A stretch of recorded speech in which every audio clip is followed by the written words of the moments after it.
हरियाणा में बीजेपी के जीत के बाद कांग्रेस में बड़ी फूट। कांग्रेस नेता आपस में ही लड़ने लगे।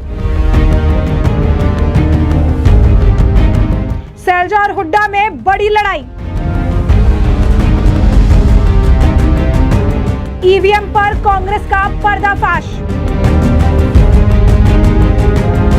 नमस्कार, मैं अंजलि मिश्रा, स्वागत है आप सभी का प्यारा हिंदुस्तान में। जिस तरीके से हरियाणा में बीजेपी ने बम्पर जीत दर्ज की, तो वही कांग्रेस को हार का सामना करना पड़ा, जिसके बाद कांग्रेस इस हार को नहीं पचा पाई और इसके लिए ईवीएम पर इस हार का ठिकरा फोड़ना शुरू कर दिया। लेकिन अब जिस तरीके से कांग्रेस के नेताओं के बयान सामने आ रही है, उससे ये बात साफ है कि हरियाणा में चुनाव तो खत्म हो गया है, लेकिन चुनाव के बाद भी सियासी पारा हाई है। क्योंकि कांग्रेस के अंदर आंतरिक कलह लगातार सुर्खियां बिटोर रही है। और अब जिस तरीके से कांग्रेस के बड़े नेता जहां पर ईवीएम को दोष दे रही है, तो वही कांग्रेस को उम्मीदवारों का ये कहना है, ये मानना है कि ये जो हार हुई है ये कांग्रेस की नहीं, बल्कि ये हार हुड्डा कांग्रेस की हुई है। और उनका ये भी मानना है कि जिस तरीके से कांग्रेस को हरियाणा में हार देखने को मिला, इसके पीछे की बड़ी वजह खुद हुड्डा है, ना कि ईवीएम। इससे यह बात साफ है कि कांग्रेस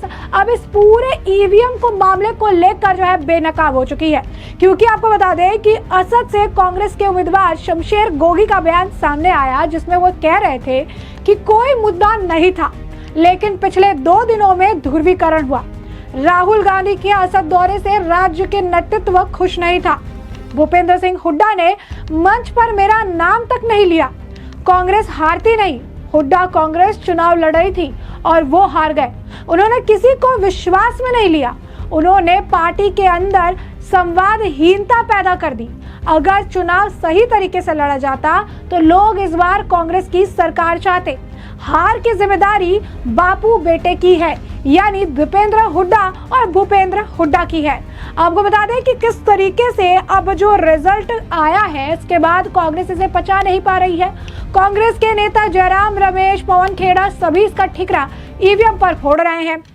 और आए दिन जो है इसे लेकर इलेक्शन कमीशन ने भी उन्हें बुलाया था कि आप आइए और इस मुद्दे पर बात करिए, क्योंकि उन्हें भी काफी आश्चर्य लगा था जब इनके नेताओं ने बैक टू बैक ये बयान देना शुरू किया कि जो रिजल्ट आई है उसमें कुछ गड़बड़ी हुई है, रिजल्ट सही नहीं है, उन्हें इस पर भरोसा नहीं हो रहा है। जिसके बाद आपको बता दें कि बीजेपी हरियाणा ने भी अपने सोशल मीडिया पर यानी एक्स पर पोस्ट करके इस मामले पर कांग्रेस पर जमकर निशाना साधा। वो लिखते हैं कि मिशन मेरिट में अटूट विश्वास रखने वाले हरियाणा प्रदेश के 30 लाख युवाओं ने इस चुनाव में पर्ची खर्ची से नौकरियां लूटने का ख्वाब देखने वाले 5 कांग्रेसी उदय भान, नीरज शर्मा, लखन सिंगल, कुलदीप शर्मा, शमशेर गोगी को घर बिठा दिया।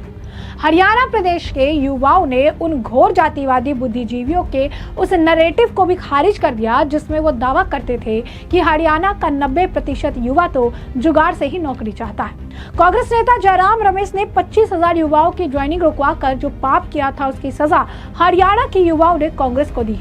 लेकिन हताश कांग्रेस चुनाव आयोग के दफ्तर में अपनी पराजय तलाश रही है। तो कहीं ना कहीं अगर आप देखेंगे तो इलेक्शन कमीशन और ईवीएम पर जिस तरीके से उन्होंने ठिकरा फोड़ा, अब जिस तरीके से इनके नेता बयान दे रहे हैं, ये बात तो साफ है कि ईवीएम का इसमें रोल नहीं है, बल्कि सैलजा वर्सेस हुड्डा जो देखने के लिए मिला पूरे चुनाव के दौरान, चुनाव प्रचार के दौरान, इसी चीज ने बहुत ज्यादा भारी नुकसान जो है वो हरियाणा कांग्रेस को, हुड्डा कांग्रेस को किया है। कि अब उनके खुद के नेता भी ये कह रही हैं कि इस बार जो लड़ाई थी वो कांग्रेस वर्सेस बीजेपी नहीं, बल्कि हुड्डा कांग्रेस वर्सेस बीजेपी थी। और इसी वजह से कांग्रेस नहीं बल्कि हुड्डा कांग्रेस हार गई है।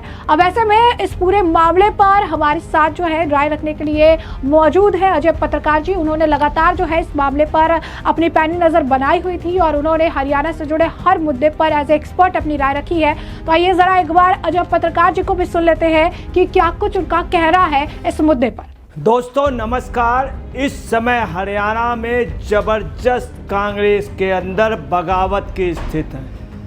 कांग्रेसी खेमे के तबेले में जबरदस्त लतियाव चल रहा है और हालात ये हैं कि सैलजा गुट में सैलजा तो कुछ नहीं बोल रही हैं, सैलजा ने खुल के विरोध नहीं किया, मगर उनके समर्थक खुल करके हुड्डा की दलित विरोधी नीतियों का उन्होंने विरोध किया और हुड्डा के समर्थक खुलेआम सड़कों पे आ गए किनसे निपटने के लिए, कांग्रेस के ही नेताओं को। अब आरोप ये लग रहे हैं कि हुड्डा की वजह से हारे हैं, ये हार जो है राहुल और हुड्डा की।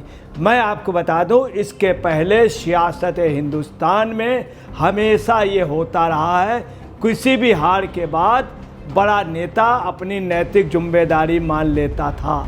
अगर है इस हार की वजह हुड्डा और राहुल हैं, हार मानने को तैयार नहीं है, ईवीएम में कह रहे हैं। देखिए मैं आपको, इनका सबसे खास व्यक्ति बहुत अच्छा वहाँ का कांग्रेस का लीडर जिसने पूरा कांग्रेस में ज़िंदगी दी है, शमशेर सिंह गोगी। शमशेर सिंह गोगी ने कहा है कोई मुद्दा नहीं था, बहुत बड़ी बात के मतलब कोई मुद्दा नहीं था। अब मुद्दा कौन हो गया है ये भी बता दें। अब राहुल और हुड्डा रह गए मुद्दा, कोई मुद्दा नहीं था। लेकिन पिछले 2 दिनों में जो ध्रुवीकरण हुआ है और उन्होंने स्पष्ट कहा है शमशेर सिंह गोगी ने कि राहुल गांधी असंध के दौरे पे आए थे। असंध के दौरे पे प्रदेश नेतृत्व खुश नहीं था, ये भी कह दिया प्रदेश नेतृत्व खुश नहीं था वास्तव में। हुड्डा ने मंच पर मेरा नाम तक नहीं लिया, बड़ी राजनीति हुई है। हुड्डा ने जानबूझ के नहीं लिया चूँकि शैलजा ग्रुप के होते, जानबूझ के नहीं लिया। यही नहीं, राहुल गांधी ने क्या किया कि दोनों लोगों के हाथ के बीच में खुद आ गए।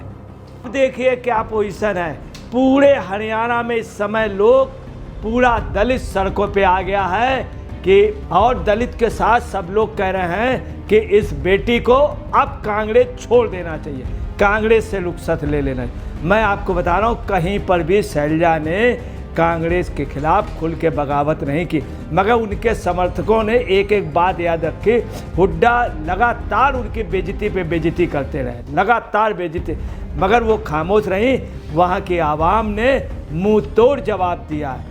और आपको बता रहे हैं, दूसरी वजह बता रहे हैं, ये क्या कह रहे थे, 90 करोड़ लोग जुगाड़ से चाहते, 90% लोग जुगाड़ से चाहते हरियाणा के, ये हुड्डा और ये सब लोग कांग्रेस के कल। वहाँ के आवाम ने कह दिया नहीं, हमें जुगाड़ नहीं, मेरिट पसंद है, देर से हो मगर अपॉइंटमेंट फेयर हो, ये नहीं कि पैसा, ये खुलेआम हर्जी फर्जी खर्ची। सबसे बड़ी जो बात हुई है कि लोग कहते हैं हरियाणा के लोगों को, हरियाणा के लोग इतने बुद्धिजीवी, इतने अच्छे, जिन ने कहा था नंबर दे देना नौकरी लग जाएगी, उससे हुड्डा से हम कह देंगे है, बस खर्चा होगा, खर्ची पर्ची का ध्यान रखेगा, वो सब हार गए। और हारे ही नहीं है, मैं आपको बता रहा हूँ, कुलदीप शर्मा जिन्होंने कहा था, चाणक्य शर्मा, वो भी हार गए।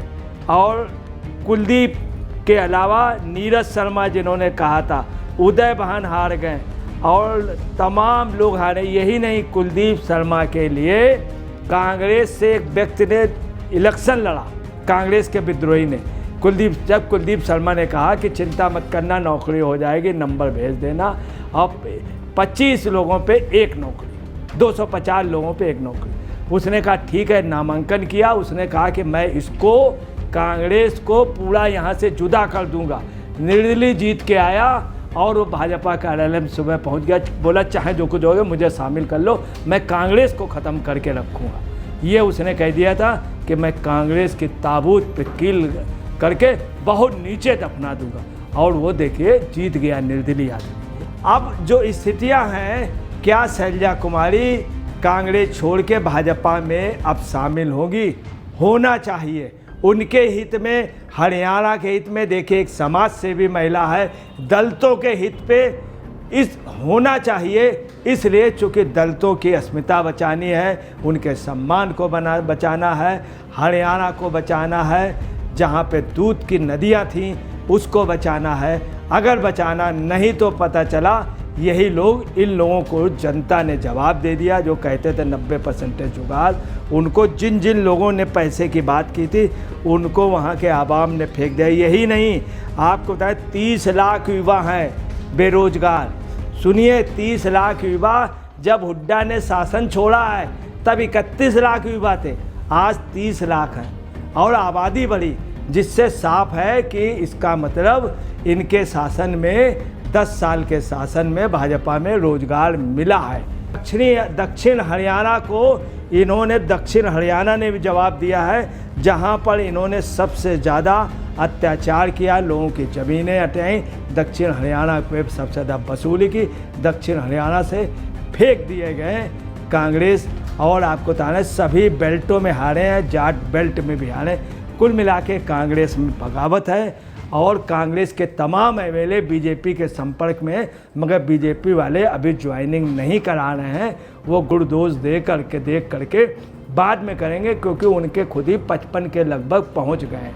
अभी भी उनके पास 52 एमएलए हैं, 3 और लगभग मिलने की उम्मीद है। वो 55 तक पहुंच जाएंगे, 55-54 तक, तो वो ज़्यादा मगर कांग्रेस में बगावत हो गई है और कांग्रेस का भविष्य वहाँ पर खत्म हो गया।